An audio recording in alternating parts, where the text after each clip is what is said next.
Bismillahirrahmanirrahim. Dengan segala cara Allah Subhanahu wa taala menyayangi kita. Di antaranya memberikan hadiah, melakukan amal yang sedikit, amal yang ringan, tapi Allah Subhanahu wa taala memberikan pahala yang besar dan jaminan surga.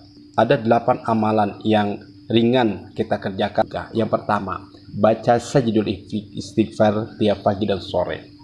Ini dilakukan oleh Nabi Shallallahu Alaihi Wasallam dalam sebuah teks hadis menyebutkan sajidul istighfar itu adalah Allahumma anta rabbi la ilaha illa anta khalaqtani wa ana abduka wa ana ala ahdika wa wa'dika mastata'tu a'udzubika min syarri ma sana'tu abu laka bi ni'matika alayya wa abu bidanbi faghfirli fa innahu la yaghfiru dzunuba illa anta. Allahumma anta rabbi, ya Allah engkaulah Tuhanku, la ilaha illa anta, tidak ada Tuhan kecuali engkau, khalaqtani wa ana abduka, yang menciptakanku dan aku adalah hambamu, wa ana ala ahdika wa wa'dika mastata'tu, dan aku memahami segala janji-janji baikmu dan aku akan menjalankan semua perintahmu semampu aku. A'udzubika min syarri ma sana'tu, aku berlindung kepadamu dari segala yang keburukan yang aku lakukan. Wa abulaka bi ni'matika alayya, aku pun mengakui segala nikmat yang telah kau berikan padaku. Wa abu bidzanbi faghfirli, dan aku mengakui banyak dosa-dosaku, maka maafkan aku.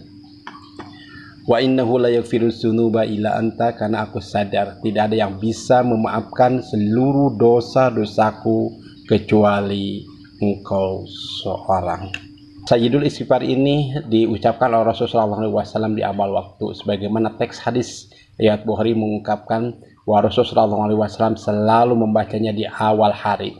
Sebagaimana dijelaskan bahwa sajidul istighfar ini jika diucapkan di awal hari atau menjelang siang setelah habis salat subuh atau setelah habis waktu subuh, maka ketika kita mengucapkannya, maka Allah akan mencatat kita sebagai orang yang selalu dalam kebaikan. Andai sebelum sore kita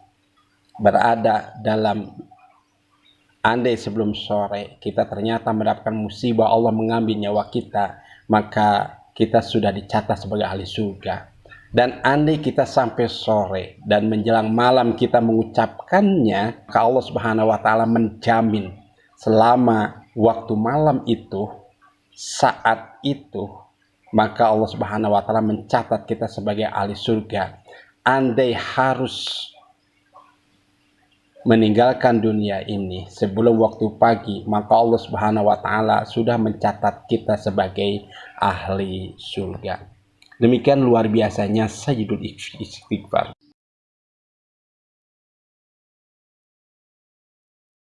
Yang kedua, Rasulullah SAW memerintahkan kita untuk selalu bertasbih setiap hari, setiap waktu, setiap jam, setiap menit.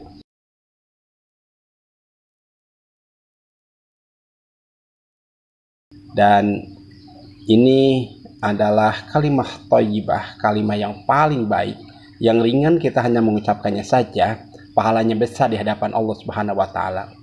Dalam teks hadis disebutkan kalimatani khafifatani 'ala lisan, dua kalimat yang ringan di lisan, sakilatani fil mizani, tapi berat dalam timbangan amal, dicintai oleh Allah Subhanahu wa taala, yaitu subhanallah wa bihamdihi subhanallahil azim. Dalam hadis Bukhari dijelaskan dua kalimat yang ringan di lisan tapi berat timbangan, dicintai Allah yang Maha Rahman, yaitu subhanallahul azim, artinya Maha Suci Allah yang Maha Besar, dan subhanallah wa bihamdihi. Ini menjadi peluang bagi kita untuk mendulang amal sebanyak-banyaknya hanya dengan mengucapkan subhanallahul azim atau subhanallah wa bihamdihi setiap saat, setiap waktu. Maka Allah Subhanahu wa taala mencatatnya sebagai kebaikan yang besar. Dalam hadis Muslim disebutkan bahwa dua kalimat ini jauh lebih baik daripada matahari terbit. Artinya luar biasanya matahari terbit, manfaatnya luar biasa, tapi kalimat ini bisa melebihi manfaat yang dipancarkan oleh sinar matahari.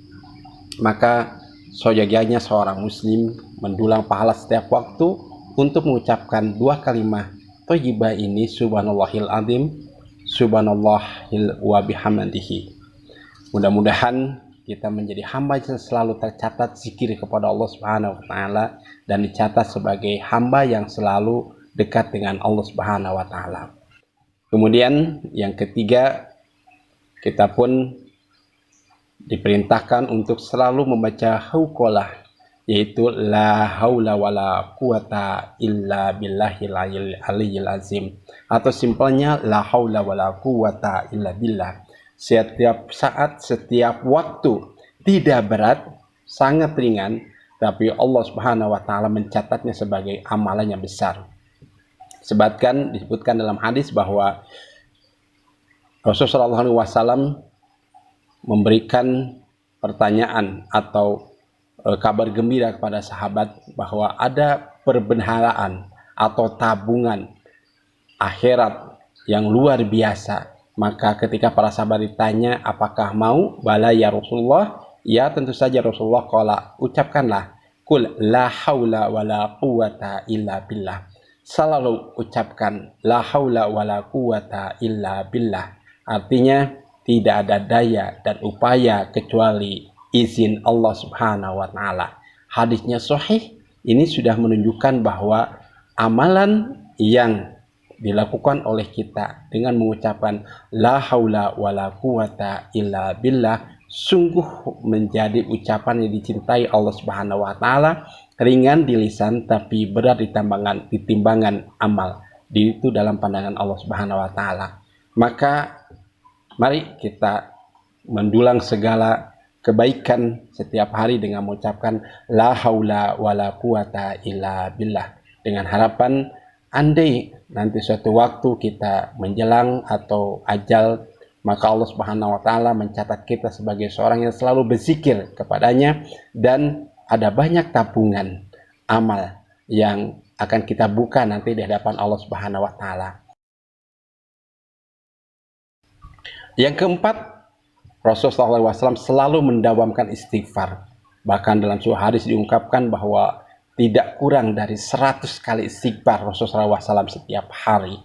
Padahal Rasulullah SAW adalah seorang hamba yang maksum, yang sudah diampuni segala dosa-dosanya oleh Allah Subhanahu wa taala. Tapi Rasulullah SAW selalu istighfar setiap saat. Ini sebagai petunjuk bahwa alangkah baiknya seorang muslim mengikuti apa yang Rasulullah SAW lakukan. Bahkan dalam Al-An'am ayat 46 disebutkan bahwa hendaklah kamu minta ampun kepada Allah agar kamu selalu mendapat ampunannya. Dan dalam surat Al-Anfal disebutkan, dan tidak pula Allah akan mengazab mereka sedang mereka minta ampun. Artinya, selama kita melakukan istighfar, selama kita mengucapkan istighfar, maka selama itulah Allah Subhanahu wa taala melindungi kita, tidak akan mengazab kita. Andai pun Allah Subhanahu wa taala mencoba memberikan cobaan kepada kita dengan ujian yang menurut kadar kita berat, sesungguhnya Allah Subhanahu wa taala lagi menaikkan derajat kita. Dan dalam An-Hud disebutkan bahwa istighfar ini adalah sesuatu yang sangat luar biasa untuk selalu didawamkan oleh setiap muslim. Itu yang keempat. Kemudian yang kelima, Rasulullah SAW selalu mendoakan membaca istirja. Ini adalah ucapan yang selalu dilakukan Rasulullah SAW ketika dia mendapat musibah. Istirja artinya kita selalu memohon kepada Allah Subhanahu wa taala untuk menjadikan diri kita itu selalu sadar dan apa yang diterima dari musibah itu selalu menjadi baik bagi kita. Bahkan Allah Subhanahu wa taala dalam Al-Qur'an mengungkapkan alladzina idza asabatum musibah qalu inna lillahi wa inna ilaihi raji'un. Ulaika alaihim shalawatu min rabbihim wa rahmah wa ulaika humul muhtadun. Jadi mereka yang selalu mengucapkan inna lillahi wa inna ilaihi raji'un, artinya orang itu selalu sadar bahwa apa yang kita dapatkan di dunia ini atau apa yang hilang dari yang pernah kita dapatkan, sesungguhnya Allah Subhanahu wa taala bukan mengambil dari kita, tapi ingin menyimpan, ingin menambah untuk dapat lebih besar lagi. Karena bagi seorang muslim, setiap musibah yang menimpa itu sebetulnya menutupi segala dosa-dosanya. Kemudian yang keenam, Rasulullah SAW selalu mendawamkan untuk membaca doa setelah adzan. Ini pahalanya sangat luar biasa. Disebutkan dalam banyak hadis bahwa Rasulullah SAW memberikan pahala yang besar bagi mereka yang selalu mengucapkan doa setelah adzan. Dalam hadis Muslim sebagaimana teks tercantum di atas bahwa doa setelah azan itu bermuatan syafaat dari Allah Subhanahu wa taala. Bahkan diungkapkan di sana bahwa nanti seorang yang selalu mengucapkan doa setelah azan, maka dia diangkat derajatnya, atau doa ini menjadi wasilah kita untuk mendapatkan kedudukan tinggi di surga nanti. Itu menurut hadis riwayat Muslim di hadis nomor 384. Ini sungguh tidak ringan, tidak main-main, bahwa Allah Subhanahu wa taala sedang menunjukkan pada kita bahwa tidak harus kita melakukan amalan yang sebegitu luar biasa, tapi amalan yang mungkin tidak harus dengan fisik yang kuat, tapi dengan ucapan saja Allah Subhanahu wa taala memberikan kita hadiah yang luar biasa, yaitu syafaat di surga nanti. Dan hadis ini seolah menunjukkan bahwa setiap hari ada 5 kali kita mendengar adzan, dan 5 kali itu pula Allah Subhanahu wa taala menjanjikan wasilah atau perantara surga nanti dengan cara berdoa. Allahumma rabba hadhihi da'wati tamah was salatil qaimah ati Muhammadan wasilah wal fadilah. Demikian doanya. Kemudian yang ketujuh, Rasulullah SAW selalu mendawamkan doa setelah wudhu. Teksnya adalah 2 kalimat syahadat dan semua sudah pada mafhum.